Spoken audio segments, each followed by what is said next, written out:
Hi, ഇന്ന് നമ്മൾ നോക്കാൻ പോകുന്നത് ഒരു റിലേഷൻഷിപ്പ് റീഡിംഗ് ആണ്. നിങ്ങൾ ഇപ്പോൾ ഒരു ബ്രേക്കപ്പ് സിറ്റുവേഷനിലാണെങ്കിൽ നിങ്ങൾ സ്നേഹിക്കുന്ന വ്യക്തി നിങ്ങളോട് ഇപ്പോൾ പറയാൻ ആഗ്രഹിക്കുന്ന എന്താണെന്ന് നമുക്ക് നോക്കാം.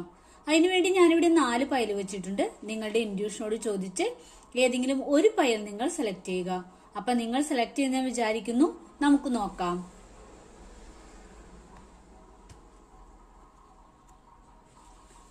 നിങ്ങൾ ആദ്യത്തെ പൈലാണ് സെലക്ട് ചെയ്തെങ്കിൽ നിങ്ങൾ സ്നേഹിക്കുന്ന വ്യക്തി ഇപ്പോൾ നിങ്ങളോട് പറയാൻ ആഗ്രഹിക്കുന്നത് ഞാൻ ചെയ്ത എല്ലാ തെറ്റുകളും നീ ക്ഷമിക്കണമെന്നാണ്. നമുക്ക് വേണ്ടി ഈശ്വരൻ ഒരു വാതിൽ തുറന്നു വരുമെന്ന് ഞാൻ വിശ്വസിക്കുന്നു. അതാണ് ഇപ്പോൾ ഞാൻ നിന്നോട് പറയാൻ ആഗ്രഹിക്കുന്നത്.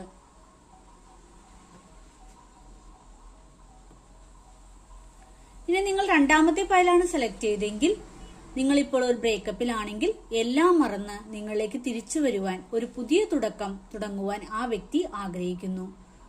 നമ്മൾ പരസ്പരം ഒത്തിരി വേദനിപ്പിച്ചിട്ടുണ്ട്. അത് മറന്ന് ഒരു പുതിയ തുടക്കം നിന്നിൽ ഞാൻ പ്രതീക്ഷിക്കുന്നു. ഇനി നിങ്ങൾ മൂന്നാമത്തെ പൈലാണ് സെലക്ട് ചെയ്തെങ്കിൽ നിങ്ങൾ സ്നേഹിക്കുന്ന വ്യക്തി ഇപ്പോഴും ഈ റിലേഷൻഷിപ്പിൽ ഒരു തീരുമാനം എടുക്കാൻ കഴിയാത്തൊരവസ്ഥയിലാണ് ഉള്ളത്.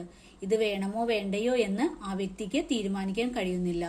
അതാണ് ഇപ്പോൾ നിങ്ങളോട് പറയാൻ അവർ ആഗ്രഹിക്കുന്നത്. ഇനി നിങ്ങൾ നാലാമത്തെ പൈലാണ് സെലക്ട് ചെയ്തെങ്കിൽ നിങ്ങൾ സ്നേഹിക്കുന്ന വ്യക്തി നിങ്ങളിൽ നിന്ന് ആഗ്രഹിക്കുന്നത് നിങ്ങളുമൊത്തുള്ള ഒരു കുടുംബ ജീവിതമാണ്. അതിനുവേണ്ടി എല്ലാം ക്ഷമിച്ച് നമുക്ക് പരസ്പരം ഒന്നാകാമെന്ന് അവർ നിങ്ങളോട് ഇപ്പോൾ പറയാൻ ആഗ്രഹിക്കുന്നു.